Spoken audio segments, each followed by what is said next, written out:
Hi Em. Hi Gav. What's on the agenda for this week's episode of How to English TEFL Podcast? We'll dive deeper into some topics from our last episode. I've got a fun adjective game to test your knowledge. Plus, we'll discuss the concept of having no flow in lessons. And I'll ask how we can encourage students to really listen to one another. We'll also share some great examples of how to show praise effectively. To wrap up, we have our quiz of the week, a top 10 quiz on language learning apps. And followers, please spread the word about our podcast to your school, colleagues and students so we can share our teaching and learning. Now let's begin the show. Welcome everybody, this is How to English Teach and Learn with Gav and Em. It's a podcast about teaching and learning English as a foreign language. All opinions stated are personal and references will be given when necessary.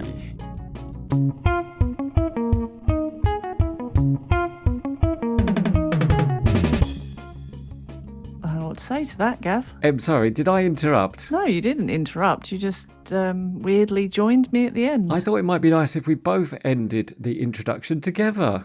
Without telling me in advance. Okay. It was a nice surprise, wasn't it? It was very nice. Talking of nice surprises, Em, there are a couple of corrections we need to address from last episode. I'm ready.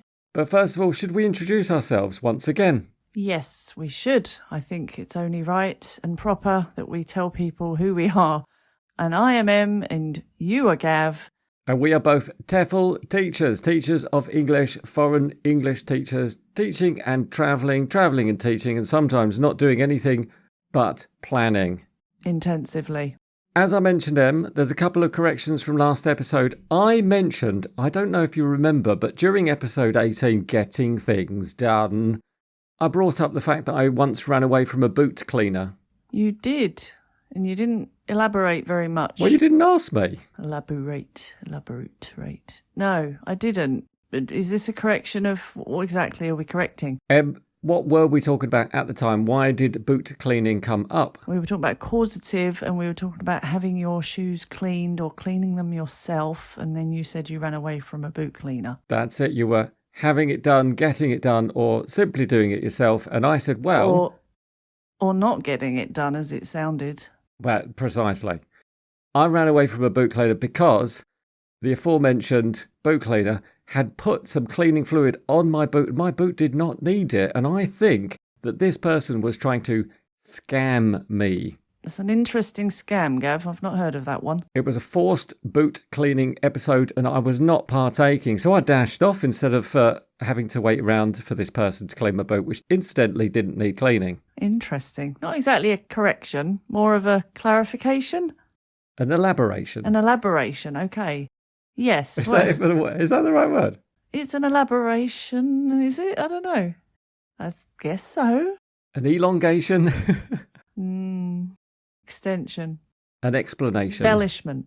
No, I really don't know what it is. It's just an extra bit to the story. I thought you might want to know, rather than people thinking that I'm having the boots cleaned and then dashing off before the boot cleaner can get their dues. Right, so it was unsolicited services they were offering you. Precisely. I'm still not sure how you ended up with one clean boot and one unclean, or one unpolished boot.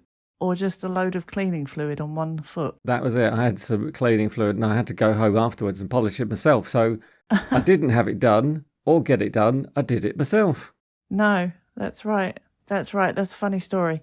And while we're on the topic of getting things done, Gav, it just occurred to me that the title of our episode, Getting Things Done... Was that episode 18, Getting Things Done? Yeah, which was a good one. Did you like that? I did really enjoy it. Go back, followers, listen again, or if you haven't heard it, definitely listen to it. It was not only a good title, but a good episode. Was. And the title we were connecting to the whole causative thing of getting things done. Like, was that my idea, that title? Doesn't matter. It's not important. It was a bit like getting your car cleaned, getting your nails painted, having a cake baked.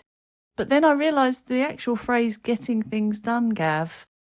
I had a student once who said to me during a causative lesson, I'm a bit confused because I did a workshop about getting things done and it was all about doing things yourself and getting things done, like checking things off the list. That is an expression that we use, and I think it's not causative. Not in that situation, but you can see why the student was confused. I can see why the student was confused because, as you said, let's get this done would kick me into action, Em, and I would do it myself. I would not expect the people around me to do it for me as a service I might receive. So you're saying it's about the pronunciation? Let's get this done rather than, let's get this done for us.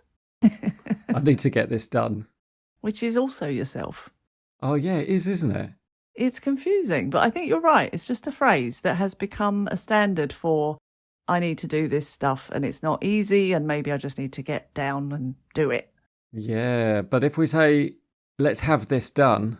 Yeah, that's okay. That's definitely causative. That's a service you're paying for. But the one with get, not clear, is it? It's not clear. It's crossing boundaries between the active engagement of us doing work and services that we might be receiving. Yeah, so you're going along in your causative lesson, having a lovely time, and then your student says, oh, but what about this thing that I thought it meant? And you don't see it coming, and it hits you like a ton of bricks as a teacher, and you're just suddenly like, oh, yeah, I hadn't really thought about that one. That's just part of the charm of teaching them. You do not know what is around the corner. Absolutely. Another point that has remained in my mind since our last episode, Em, was you said there's this student in your class who's kind of the instigator, the dynamite that Linchpin. That was the word. That's the word. Okay. I think I listed that quite well. And the student will take the class in the direction you want them to take it. If they're not there, you might have a bit of a flat lesson. Students and teachers, you may be aware of this. I'm not sure. They're just a reliable one, aren't they? Yeah, what about it? I think at some point I got confused. Oh, I don't remember that happening. At the very first moment when you said, do I know what a linchpin is? Oh, and you said it was about a grenade. I confused it with a pin or a safety pin, or I discovered... Safety pin, though, Gav. Safety pin. What, in a grenade? Yes. And in an old-fashioned nappy. Also referred to as a cotter pin on a grenade and is used to hold the striker lever in place. Ooh, nice. Is that K-O-T... C-O-T-T-E-R. C-O-T-T-E-R. Never heard of that. Who knows this stuff? Cotter pin. It's completely new for me. And you can say safety pin. Yeah, which is confusing if you're talking about haberdashery shops. And finally, Em. Flowing well, Gav, flowing well. Oh, we're going to come to flow in a minute. Are we? You jokingly said last episode something about page 27, exercise C. Yeah. Well, I took a look at English Vocabulary Builder. That's the Dorkin Kingsley book that we're both familiar with. Yeah. Chapter 5, describing things. Wait a minute, Gav. Is this actually page 27, exercise C? Yeah, have you done it before? Or maybe. I was joking. Well, I thought I'd test you and the followers. Don't worry, followers, we haven't forgotten about you. By describing some pictures to you that you will find on that page. Right. I need to be careful what I say with you, don't I? Because it's going to come back to haunt me. These might be adjectives that you're familiar with. I thought I'd give you 60 seconds in which to give me as many of these adjectives as you can. Followers, I want you to take part as well. See if you can beat him. No pressure. Are you ready? I'm ready. Have we got a counter? Just to check that you're ready, what are we going to do now? You're going to give me some descriptions of adjectives and I need to say what they are in 60 seconds. That's it. Let's see how many you get. Let's begin. There's a picture of a house. There are two people. The house is incredibly large. What's the adjective? Wealthy? I think it's referring to the house, the building. Extensive. It's enormous. Big. Big. Oh, we're really going. The next word is a fly. It's a tiny fly.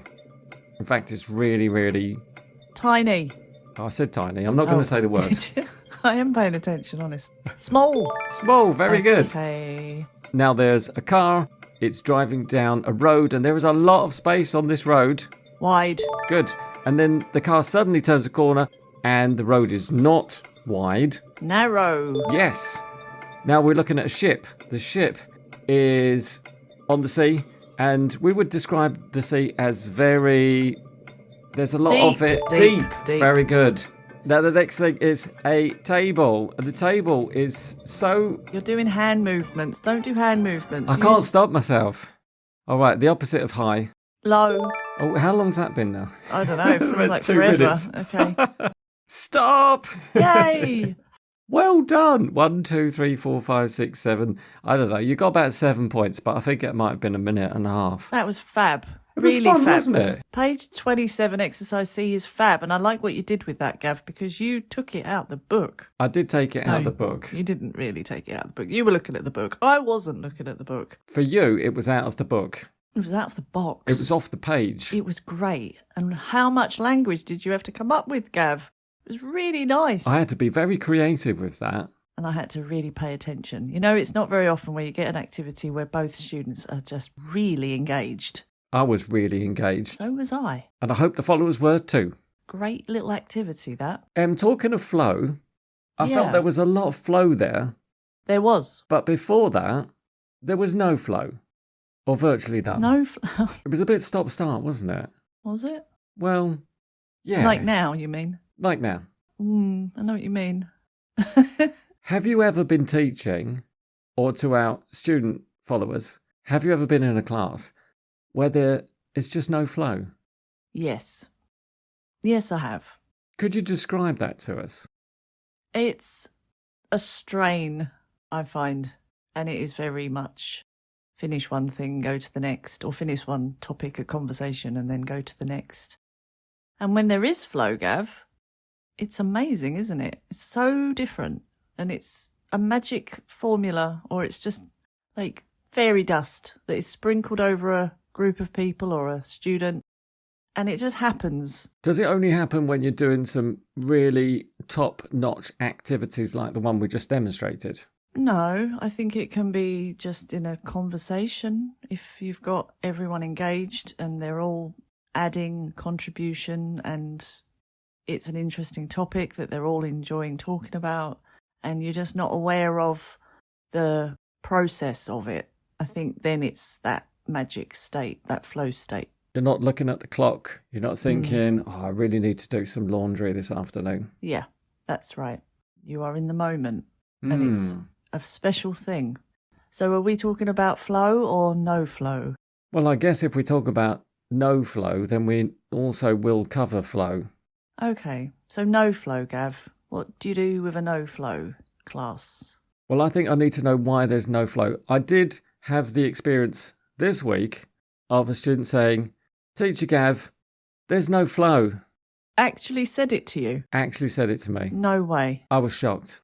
And in what situation did this come up? In the middle of a big long gap where there was an awkward pause, this person just said, Gav, there's no flow? Yes. Seriously? I was surprised. I'm gobsmacked. I mean, to actually notice it, firstly.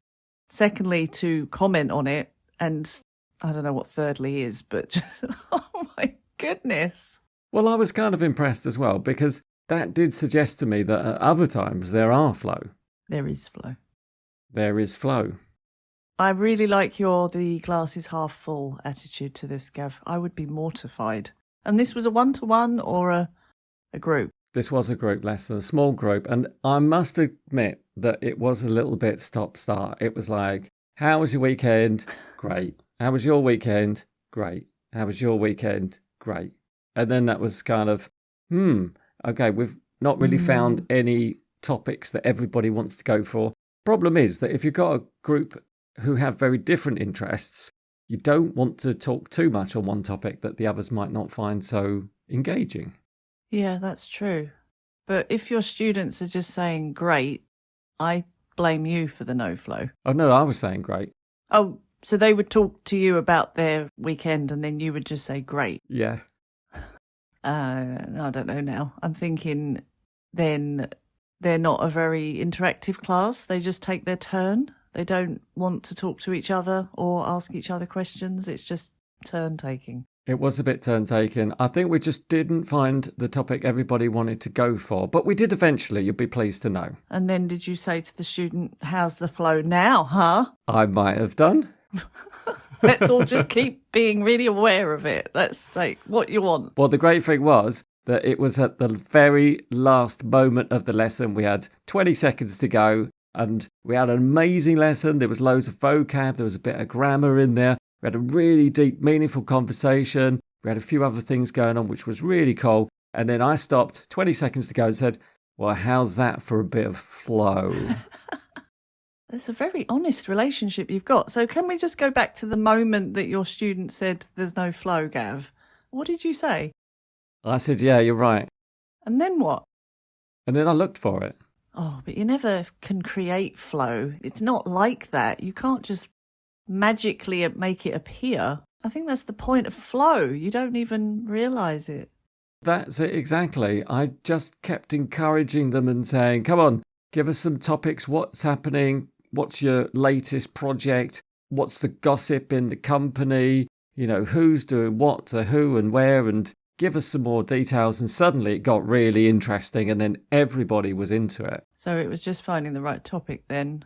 And maybe you're right. They've got high expectations and they expect the flow to just be there from the beginning. And if they're not in the right mood, there's no flow. Gav, this kind of relates to something I've been thinking about this week. I've had some group classes and they've been together a while. I think I've mentioned this before. They have got into a bit of a habit now when I do say, well, how was your weekend? Or what's been going on with you today? Or what did you do last night? Or what's going on at work? They have a bit of a habit of talking to me directly as a teacher. Well, it was a very direct question, Em. It is, of course. And online, it's always online. It's hard to do the whole, eye contact. Em, can I interrupt? Yeah. Have you tried, instead of focusing on you, students talking directly to you, why not say, hey, student A, tell student B about your weekend? Because it just feels a bit artificial. Is it a bit weird? And weird. I think students you've had for years and years, obviously you start off with those sort of activities where you're pairing people up and you're saying, hey, you ask this person a question about their weekend. And I think you get to a point with, especially high-level classes, where they just come to the lesson and expect to have a chat. With you?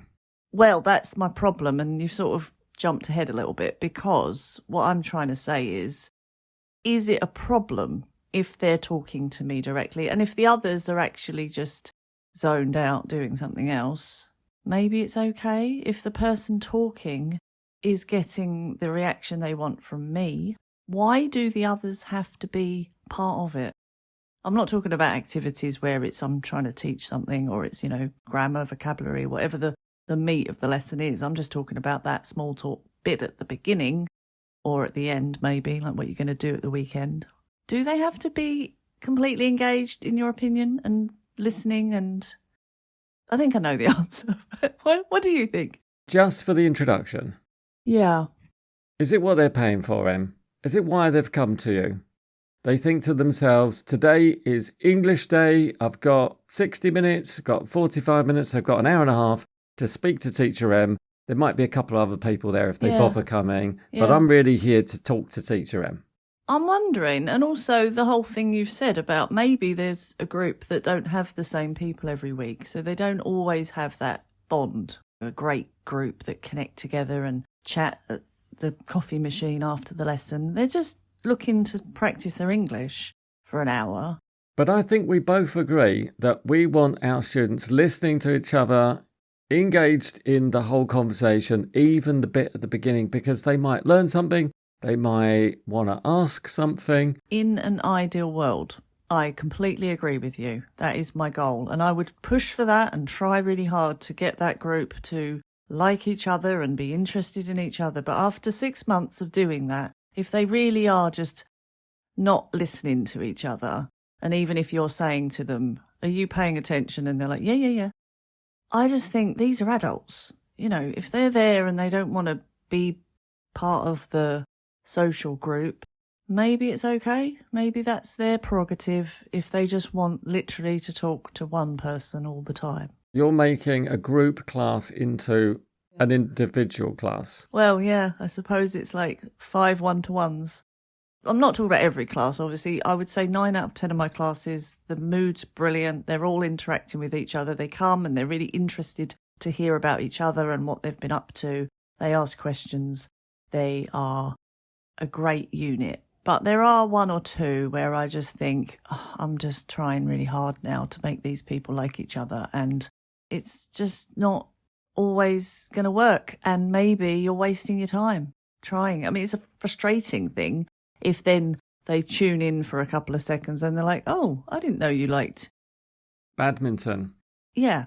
And then... Well, that's where I was going to go with it, Em, because the way I teach tends to be a bit more organic. And if I get a good topic coming up from one of the students at any part of the lesson, I want all the other students joining in, asking questions, talking about themselves. Do you play badminton? Do you know anyone who plays badminton? Do you know the rules of badminton? But, Gav, big but is that you've just described exactly this situation with your class where you said there was no flow. And surely that was the same situation. They were all just telling you one thing, you were saying great, and then you moved on to the next one. I think it's always the teacher's responsibility. I'm not pointing fingers at the students, Em. Oh, I'm not either, but clearly you got to the point where you were like, well, let's just get through this part of the lesson. And then No, I felt it was my challenge. It was just find the right topic, find the thing that they want to talk about, find the vocabulary that they want to practice. So why didn't you abandon that at the beginning if you thought this isn't working? Clearly they're really bored. You just thought, well, obviously they've all got to go through this because we've started with one and so they all need to have their turn. I kind of hope, as I said, that an interesting topic will come out of the intro of the lesson. Well, I hate to push you on this, but it didn't sound like you were really getting them engaged with each other. Em, shall I tell you a secret? Go ahead.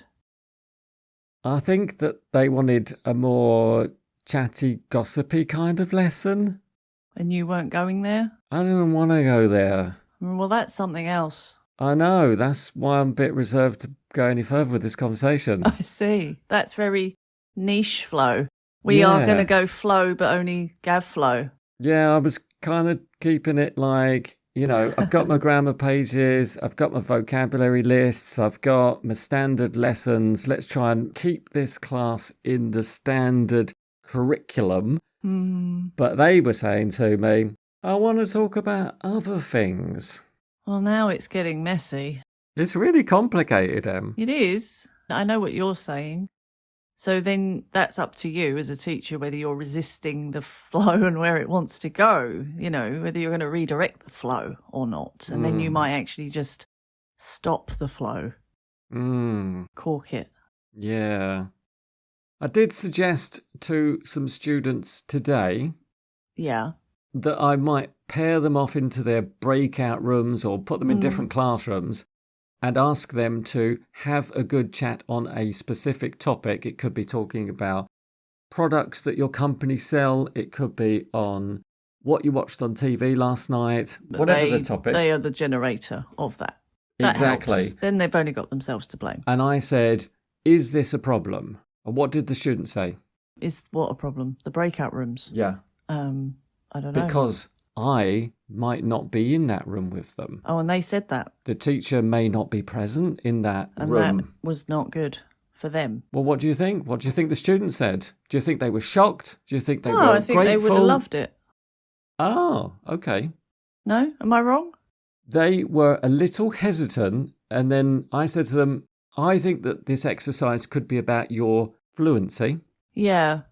And it's not for me to be in there constantly correcting you. But when you come back again, I want you to summarise what you talked about. Okay. And then that gives me a chance to maybe look at the language that they're using. But that comes back to my point then, that they're not willing to be without you. They just feel like you're the one thing there that they need and that's what they're coming for. And you're forcing them to not have that. So what I'm suggesting, Em, is that by removing yourself from that classroom and forcing the students to work together, they are practicing their English. It just might not be as accurate as it might be when you're there. Good point. And you can create a bond there. And create the flow. And perhaps the flow. But what I'm saying is, if you're, as a teacher, talking to a group and there's nobody really paying attention to the one person who's talking to you, but you and that person have got the best flow ever, you're having the best conversation as a teacher with this student. You're correcting their language. They're really enjoying it. Is that such a bad thing? If the others are not paying attention, that's their loss in a way. I find the flow comes after a few minutes of conversation. And so once I'm a few minutes into the conversation with that one student, I then have to say, well, that was great. and then I switch to the next one. So it's a bit like you start the engine of a car, or you switch the oven on and it starts warming up. It's all getting ready to go. And then you just got to abandon it and then go to the next student. So it's a bit stop-start for me. So you'd rather just everyone was in the same Boat. pot. Okay, you can go with your boat metaphor. Yeah. This is not an easy topic to answer. There's not. so many directions it And could go. every class is different. Absolutely agree. And some days are different. You have days where you think, well, the flow's amazing in this class. And then the next week it's like, who are these people? I don't remember these people at all. They're like completely different. And it could be the topic. It could just be something going on that they haven't told you about. It is infinite. But I suppose I've always felt very much, yes, they should all be there, really happy and talking. I've had a lot of classes where I just think, actually, maybe I shouldn't be forcing this person to listen to how this other person made chocolate brownies at the weekend if they're really not interested. I just think so rude when you look up and you notice somebody else is checking their email or I know, doing but something else. I also really struggle to point that out to people. Like, are you aware of this conversation? Like, of course they are. They know you're having a conversation. They've checked out willingly, and then you're going to say to them, why are you not paying attention? Are you not interested in this person? Because they might just say, no, I'm not interested. And that's really hard to deal with. Well, I just find with my groups that I would like them to work as a kind of unit. I would like them to try and show respect to each other and interest. Then the minimum should just be listening. I completely agree. And maybe I've let this go a little bit and now I'm on a slippery slope because now I have to really rein them in and say, hey, let's remember why we're here and we should listen to each other, and it's going to be like a therapy group. Maybe do some kind of team activity. Yeah, just get them back to liking each other again. I'm not saying they don't like each other. They other. don't need to like each other. They just that. need to get on well enough to enjoy the class. I still think they're going to revert back to their doing their own thing anyway. Some of them are literally checking emails. I can see they are. I think the followers have had enough of us flip-flopping in this conversation. Yeah, moving on. Let's talk about something nice. I wanted to ask you, Gav, how do you give praise? I have a few different methods. I'd love to know. I say, great. Just that word, great. How do they know what you're telling them that's great? Because they say something and I say great. But and that I'm could smiling. be great language. That could be great news. That could be great jacket. What do you mean? Like, you've got to say that was a great description or that was a great use of present perfect. No? No, it's just great. Just using. It's just a summary of what you said was interesting, the way you said it was great, or without error. Holistic praise we're talking about. Yes. Because they know that if Teacher Gav pulls a face, especially if the eyebrows go up, they know there is an error there. So any word that's a positive is just a well done, good job. It's a reinforcement word. Okay. So we've got great, nice, really. Oh, tell me more. Right. It's not really praise, that's showing interest. They're the same thing for me. Okay, you have passed this test. You can move on to the next level and you have not made a mistake. All right, let's get a bit more praiseworthy. Because it's supposed to reflect reality, Em. You don't have a conversation with your best friend and say, that was a really good sentence, thank you, you've clarified that very well. No, we don't, but we are teachers. I don't know if that's the same, if you can compare. I think our students are there to know if their English is good as well. I think mine are quite happy if I say, well, can I just say that was an amazing sentence that you said then? And you used third conditional and you made no errors and wow. Yes, it is nice to do that from time to time. I agree. When there's a really super sentence, I might write it on the board, put it in the chat, and just, if any of the students say, why did you do that? I say, because it's such a good sentence. But again, coming back to flow, I don't want to interrupt too much so we can just keep moving forward. Yeah. These are all things that overlap, I think. I've started doing thumbs up. And 2 thumbs up if it's a really, really good sentence, really interesting, and I'm just trying to encourage the student. And maybe if you're doing an exercise where there's answers that are clearly right or wrong, you can just put your thumb up and say yes. Yes. Or you don't even have to speak. Don't think so. Creates a bit more flow then. Yeah.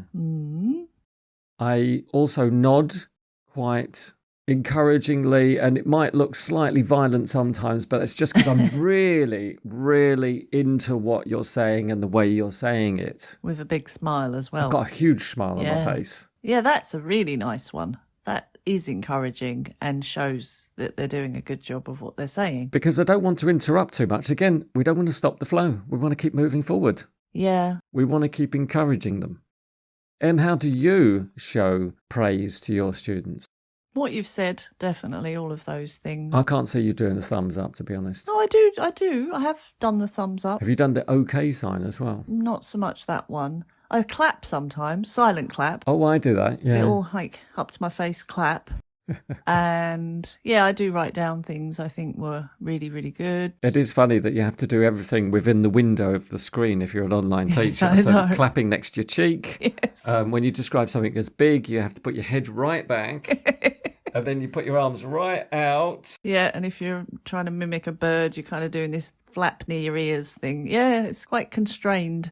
Sometimes I say to the other students, did you hear what Thingy just said? And they look blankly like, no, of course not. I wasn't listening.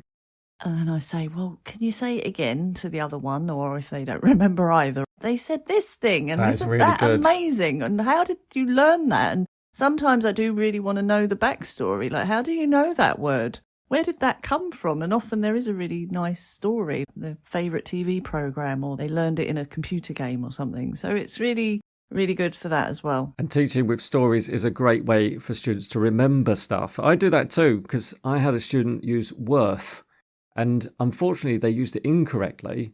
It's not worth to buy this thing. Yeah. And I thought, it's really nice they've used worth, but they've used it incorrectly. So when they got to the end of the sentence, there was a little pause and I said, I really like the word worth.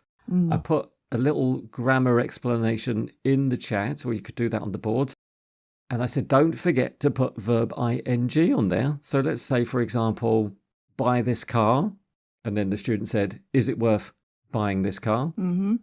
And I said, invest in shares. Another student said, is it worth investing in shares? So it's like you've cherry-picked the good thing and then you've created a little error correction that isn't really the focus. I've just ironed out the creases. Yeah, but the root came from that student. Yes, and I hope that student realises that I'm praising them and I'm not making fun of their errors. No, I think that sounds nice. I'm recently getting into saying to people, oh, you're the only student I've ever heard use the word overarching. Wow. Because that was actually what happened, and that was actually true. That's amazing. And you have to be careful with that one, because the student then said, oh, is it not the right word? Should I not say it? I was like, no, it's a good thing. You're the only person I've heard use it well. That's the problem with correctly. praising. Exactly. You want to make sure that the student doesn't think you're criticising them.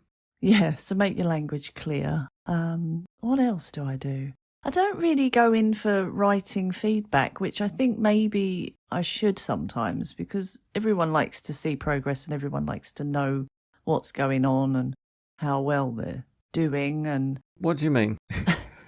well, when you get a report from school saying what's his face is very good at this thing and excels in this thing, but perhaps needs to work on this thing. But the praise part of that is quite important as a progress report, and just to feel that you're making headway. You do that after each lesson? No, I just said at the very beginning that I'm not really one to do it. Right, thanks for that. That's a good suggestion. Maybe once every term you could give them a little written report with some of the key language that they used. Yeah, I need to take my own advice and do it, really, because I think that it is quite nice for students to get that back sometimes. I think we've also mentioned before how you might write up the notes after a lesson, and all the key language you could put into an email and send it to all the students with some example sentences. So the example I gave with worth, I might want to write the grammar form to be worth verb ing or noun form, and then some example sentence, it wasn't worth talking about that topic. And the student who said it would be quite happy that it's in that document. That's it for everyone to see. What else can we do, Gav, for giving praise? Is there any other ways of giving praise? Confectionery? Treats. Give out treats. No. No, not really. Stickers? If we teach kids, yes. Win a teddy bear? Yeah. Don't know. It's not a contest, Em. It's just developing You yourself said in your it, language. not me, but yes, okay.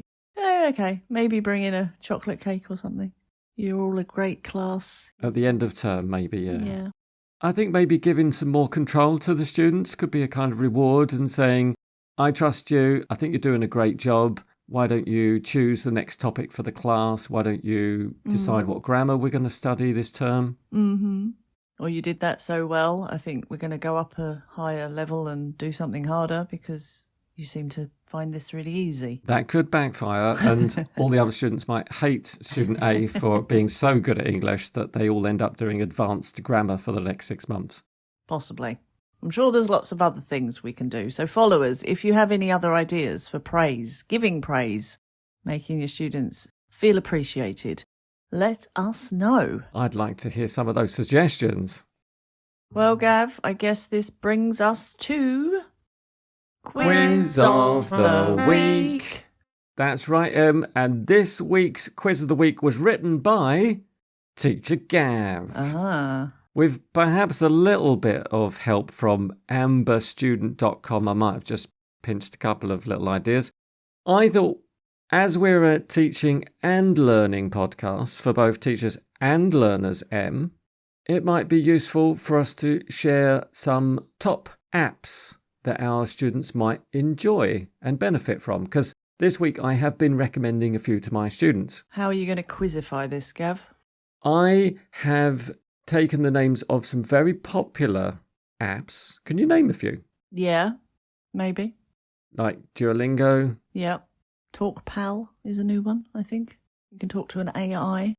Rosetta Stone's probably got an app.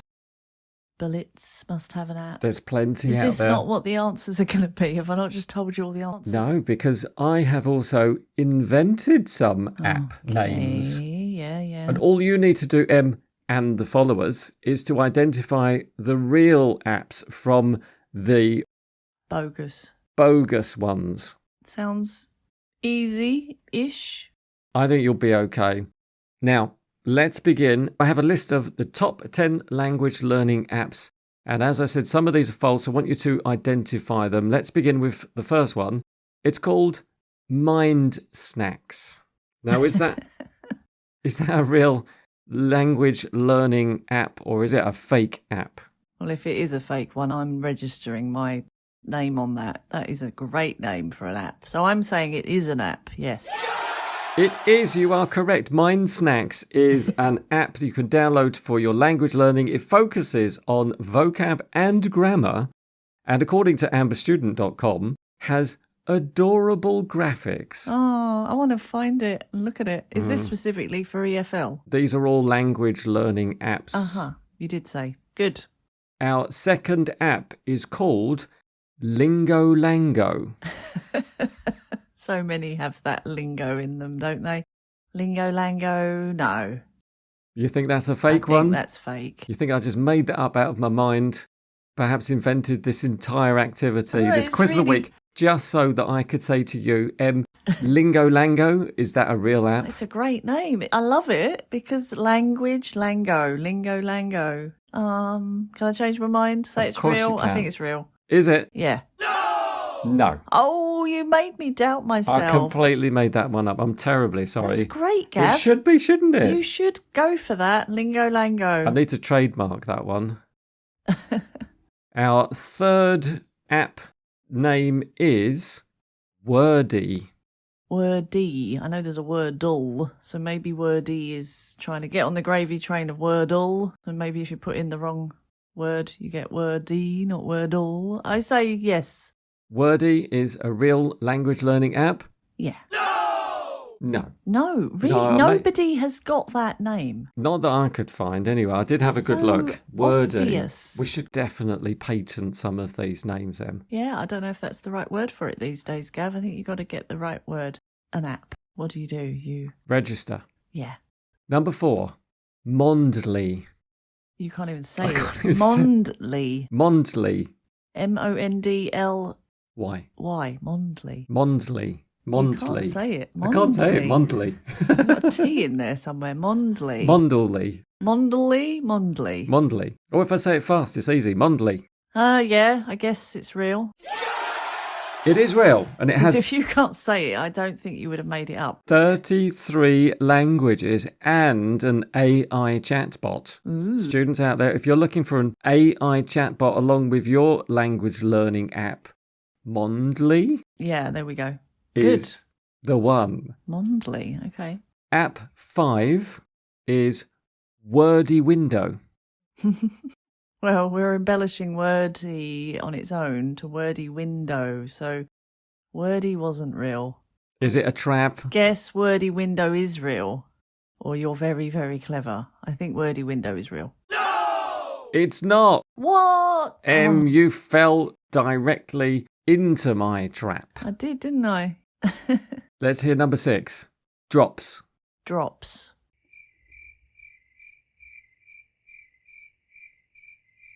That was a long silence, sorry. Not real. No! You think Drops is not a language learning app that offers great learning vocab, limits your learning to 5 minutes a day? Now it is. Now it's definitely. It absolutely is, Em. I'm really sorry, but you're doing terribly at this quiz. It's hard. You've dropped a significant number of points, but we're going to continue nonetheless. Our 7th app is called, or maybe it's not, Spellicious. Oh, I hope it's real. I love it. Spellicious, yes. Describe the app to me. What do you think you get from Spellicious app? Big word, spell it, get it right or wrong. That's it, really, in a nutshell. You imagine some tiles and they've got some letters on there. Maybe they're flipping over. You want to get the right spelling on there to get your big, beautiful, wonderful word. Yeah, and then a cupcake gif or something. No, it's a fake one. Spellicious is not real. Well, you should definitely start up that one as well. I should. How about uTalk?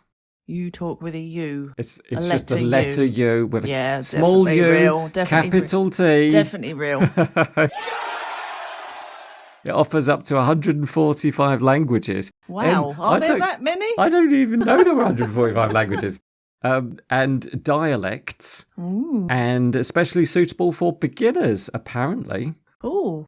App 9 is Elevate. Elevate. It's nice. I like it. It's a nice name, isn't it? I'm going to say no. No! Yes, it's real. It builds your vocab and strengthens your conversation skills. What more can you ask for, students, than Elevate app? Yeah, great name. I'm really not good at this. You're doing absolutely terribly. I think you've only got, is it 2 answers correct? Yeah, I think All right. so. I think you can pull yourself back now with the final one, which is number 10, and it's called jibber-jabber. I think I've heard of that, but it isn't a language app. I think it's a Christmas card thing, isn't it? Or not? You're going to have to answer, is jibber-jabber a language learning app that you can download? You can improve your knowledge, your wisdom, your skills with the English language. No. Well done. I think it is an app, though. I think it's just not a language app. Oh, is that the one where you elf yourself? That's it. Yes, I think that is it. Check it. I think you're confusing jib-jab I am. with jibber-jabber. Yes. You can see where I got confused. And it turns out that jibber-jabber is in fact a Canadian TV show for kids. Oh, but they don't have an app. There isn't an app for learning language. I think really I just wanted to keep saying jibber-jabber. It's a really good one. Do you know what it means? Is it a bit like chit-chat? No. Is it a bit like chatter? Or waffle? Or rhubarb? I don't know what you're talking about anymore. But according to Collins, jibber-jabber is British English and refers to foolish or worthless talk or nonsense, babble. Yeah, oh, babble, that's a really good word. Yeah, rhubarb is like background noise talking. Waffle is just not with any direction.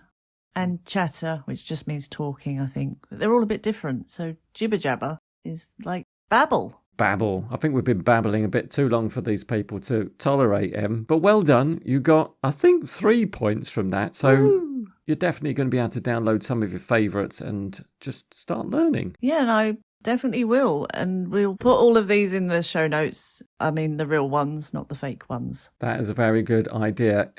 Gav? Em? It's It's been lovely babbling with you today. And not just jibber-jabbering. It's the same thing. Oh, jibber-jabber sounds a lot more negative to me. Do you think so? Babbling sounds a bit... Nonsensical. Yeah. Chatter. Oh, okay.